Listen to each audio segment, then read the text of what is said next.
Aku cari damai, hanya ku dapat dalam Yesus. Kalaku cari ketenangan, hanya ku temui di dalam Yesus. Tak satu pun dapat menghiburku, tak seorang pun dapat menolongku. Hanya Yesus jawaban hidupku.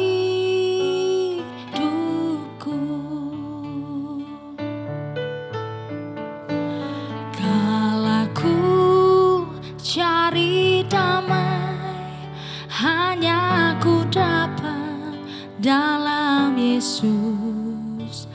Kalaku cari ketenangan, hanya ku temui di dalam Yesus.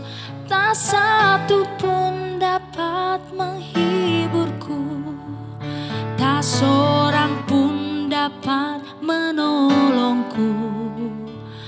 Hanya Yesus jawaban hidupku.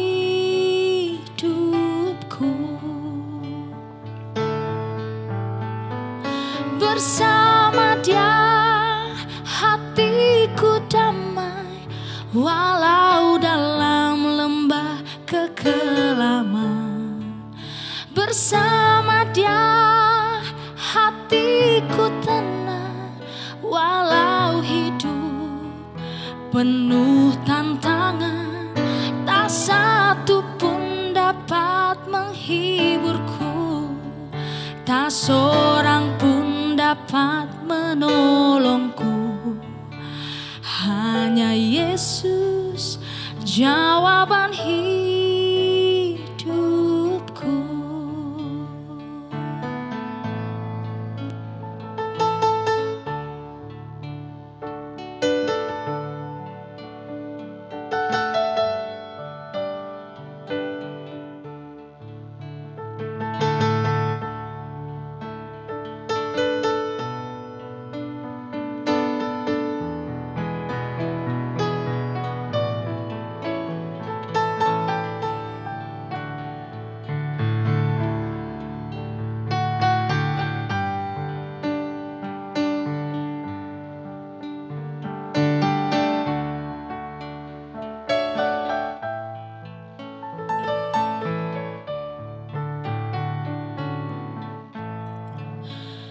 Kalaku cari damai, hanya ku dapat dalam Yesus. Kalaku cari ketenangan, hanya ku temui di dalam Yesus.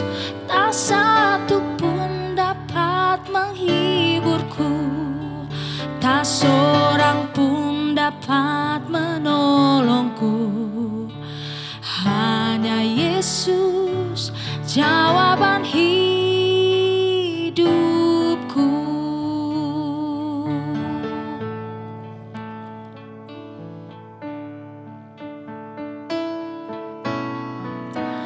Kalaku cari damai, hanya ku dapat dalam Yesus. Kalaku cari ketenangan, hanya ku temui di dalam Yesus. Tak satu pun dapat menghiburku, tak seorang pun dapat menolongku. Hanya Yesus jawaban hidupku.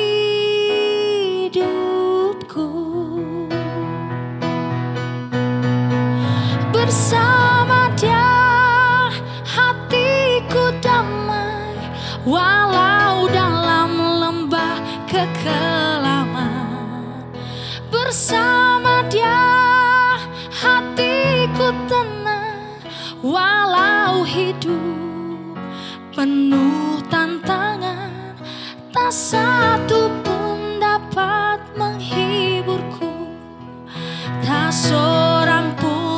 dapat menolongku. Hanya Yesus jawaban hidupku.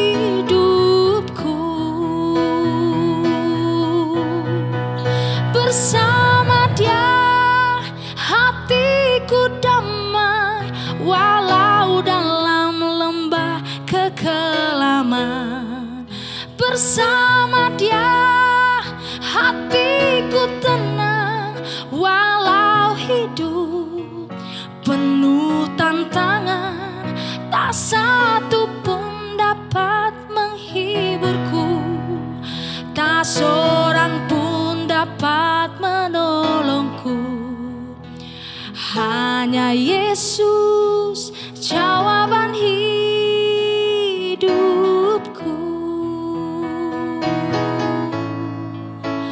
Hanya Yesus jawaban hidupku.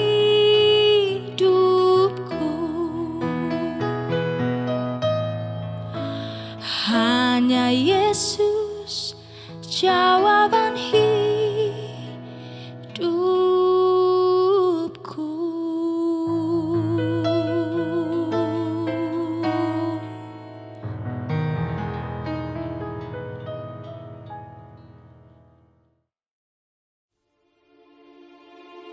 Dalam tahun ke-23 zaman Yoas bin Ahazia, Raja Yehuda, Yoahas anak Yehu menjadi raja atas Israel di Samaria.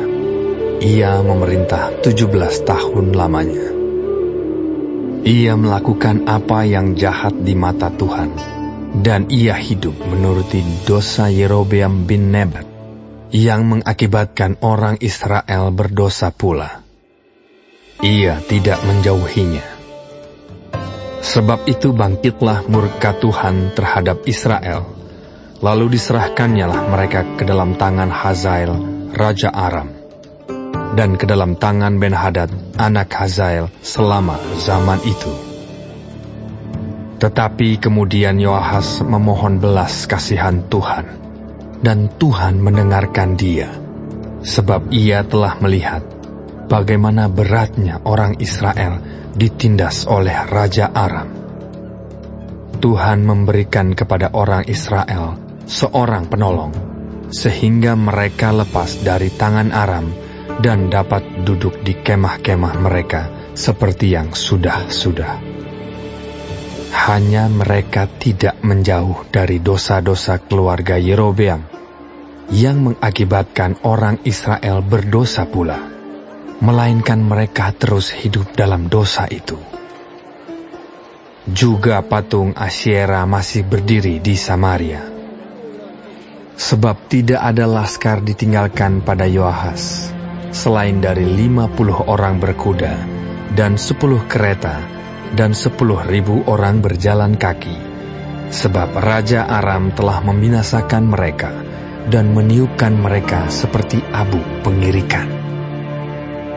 Selebihnya dari riwayat Yoahas dan segala yang dilakukannya dan kepahlawanannya, bukankah semuanya itu tertulis dalam kitab sejarah raja-raja Israel? Kemudian Yoahas mendapat perhentian bersama-sama dengan nenek moyangnya, dan ia dikuburkan di Samaria. Maka Yoas anaknya menjadi raja menggantikan dia. Dalam tahun ke-37 zaman Yoas, Raja Yehuda, Yoas anak Yoahas menjadi raja atas Israel di Samaria.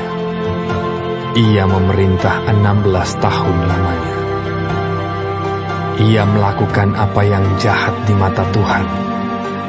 Ia tidak menjauh dari segala dosa yang disuruh Yerobeam bin Nebat dilakukan orang Israel, tetapi terus hidup dalam dosa itu. Selebihnya dari riwayat Yoas dan segala yang dilakukannya dan kepahlawanannya, bagaimana ia berperang melawan Amazia, Raja Yehuda, bukankah semuanya itu tertulis dalam kitab sejarah raja-raja Israel? Setelah Yoas mendapat perhentian bersama-sama dengan nenek moyangnya, maka duduklah Yerobeam di atas takhta ayahnya. dan Yoas dikuburkan di Samaria di samping Raja Israel. Ketika Elisa menderita sakit yang menyebabkan kematiannya, datanglah Yoas, Raja Israel kepadanya dan menangis oleh karena dia.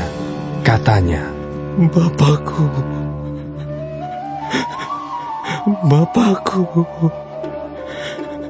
kereta Israel dan orang-orang yang berkuda. Berkatalah Elisa kepadanya, Ambillah busur dan anak-anak panah. lalu diambillah busur dan anak-anak panah. Berkatalah ia kepada Raja Israel, Tariklah busurmu. lalu ia menarik busurnya, tetapi Elisa menaruh tangannya di atas tangan raja, serta berkata, Bukalah jendela yang di sebelah timur. dan ketika dibukanya, berkatalah Elisa, Panahlah. lalu dipanahnya. Kemudian berkatalah Elisa, Itulah anak panah kemenangan daripada Tuhan. Anak panah kemenangan terhadap Aram. Engkau akan mengalahkan Aram di Afek sampai habis lenyap. sesudah itu berkatalah ia, Ambillah anak-anak panah itu. lalu diambilnya. Setelah diambilnya, berkatalah Elisa kepada Raja Israel, Pukulkanlah itu ke tanah. lalu dipukulkannya 3 kali. Kemudian ia berhenti. Tetapi gusarlah abdi Allah itu kepadanya serta berkata, Seharusnya engkau memukul 5 atau 6 kali. Dengan berbuat demikian, engkau akan memukul Aram sampai habis lenyap. Tetapi sekarang hanya 3 kali saja engkau akan memukul Aram. Sesudah itu matilah Elisa, lalu ia dikuburkan. Adapun gerombolan Moab sering memasuki negeri itu pada pergantian tahun. Pada suatu kali orang sedang menguburkan mayat. Ketika mereka melihat gerombolan datang, dicampakkan merekalah mayat itu ke dalam kubur Elisa, lalu pergi.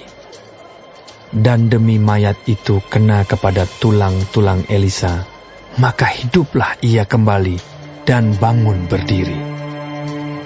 Hazael Raja Aram menindas orang Israel sepanjang umur Yoahas.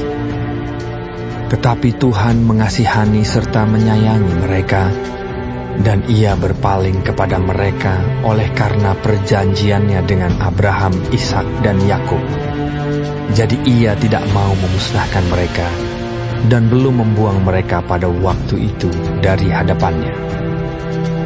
Kemudian matilah Hazael, Raja Aram, maka Ben-Hadad anaknya menjadi raja menggantikan dia.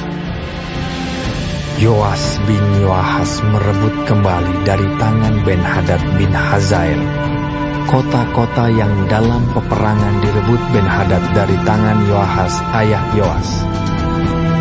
3 kali Yoas mengalahkan dia dan mendapat kembali kota-kota Israel.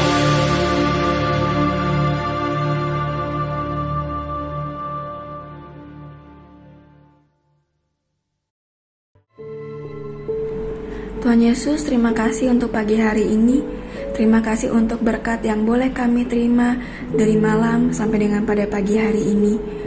Tuhan, kami mau berdoa untuk setiap hamba-hamba Tuhan dimanapun mereka berada. Kiranya Engkau memberkati pelayanan mereka, jadikan mereka berkat dimanapun mereka ditempatkan. Kami juga berdoa untuk bangsa dan negara kami Indonesia. Kami berdoa untuk setiap kesejahteraan dan apapun yang menjadi masalah di bangsa dan negara ini. Kami percaya bahwa Engkau turut campur tangan dalam setiap masalah yang ada di bangsa ini. Berkati setiap pemimpin yang ada. Kami percaya bahwa mereka adalah orang-orang yang Tuhan pilih. Kami juga berdoa untuk setiap anak-anak-Mu yang sedang mengalami sakit penyakit. Kami berdoa kiranya Engkau Tuhan memberikan kesembuhan yang luar biasa. Biarlah mereka boleh menjadi kesaksian dalam kehidupan mereka bahwa Engkau turut bekerja dalam setiap hidup mereka. Terima kasih Tuhan. Bapa kami yang di surga, dikuduskanlah nama-Mu, datanglah kerajaan-Mu, jadilah kehendak-Mu di bumi seperti di surga. Berikanlah kami pada hari ini makanan kami yang secukupnya, dan ampunilah kami akan kesalahan kami, seperti kami juga mengampuni orang yang bersalah kepada kami. Dan janganlah membawa kami ke dalam pencobaan, tetapi lepaskanlah kami daripada yang jahat.